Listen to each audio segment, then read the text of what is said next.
Now, if you know Shelby at all, or you're a fan, you know that even starting back in the 60s, when they made their cars, they based them off the Mustang GT. They took a Mustang off the Ford lot, they modified it all to hell, and then they gave you their product being the GT500 or the GT350. That's the way it's always been for Shelby, except for when it came to the S197 Shelby GT500s. Those were produced by Ford. Shelby made the Super Snakes, and then they gave Ford permission to, again, build the 350. That's where the Voodoo engine came in. That sounded absolutely awesome. But it looks like Shelby's going back to their roots and building their own version. So they're getting a new Mustang GT and modifying that all to hell to make their own track-ready car. Now, because of which you are getting the 5-liter Coyote engine, not the Voodoo engine. So I don't know if that upsets you. The Voodoo engine did sound good, revved super high, but then again, the new Coyote revs really high too. And it's a known durable engine that produces tons of power. But they're going to add more to it by slapping a Whipple on top and producing, they said, 810 horsepower. Now, obviously, there's going to be more work done to it to get that extra boost. They're opening up the exhaust more, they're retuning it themselves, they're doing a few other engine mods that they're not disclosing at the moment. But the GT350R will get as high as 830 horsepower.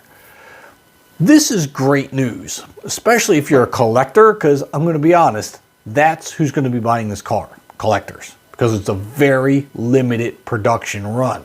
And I'll talk about that and the pricing later in the video, but let's take a look at this thing first. It looks phenomenal.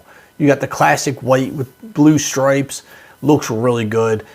Typical Shelby badging absolutely everywhere. The ground effects look great. I love the quad tailpipes. So they want this to be a really track-focused car that's streetable.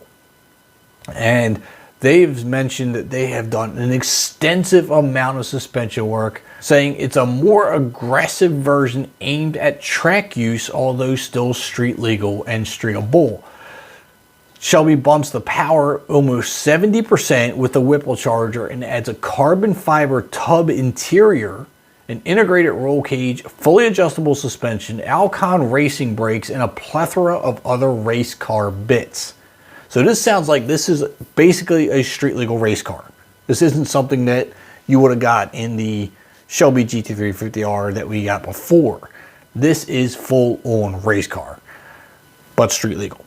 They said you can get 2 different power plants in here, the 480 horsepower naturally aspirated 5-liter Coyote engine, or the 810 Whipple supercharged engine that can produce up to 830 horsepower in the R model.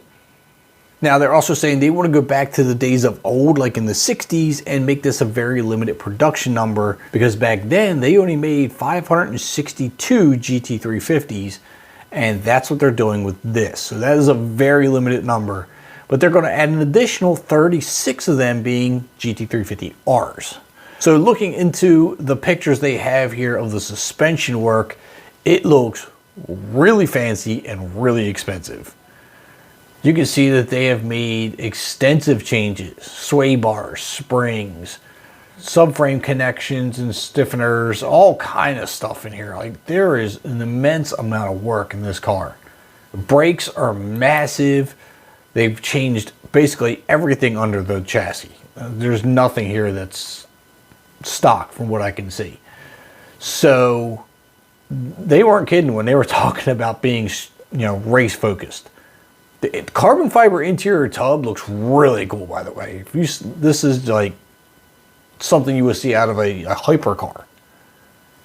So to say you have something super fancy, or maybe you want a GTD, but you don't want to pay $325,000 for a GTD, you could buy this. This would be what I would consider an equivalent of a GTD at a third of the price, because this thing is going to cost you about $105,000 for the supercharged model.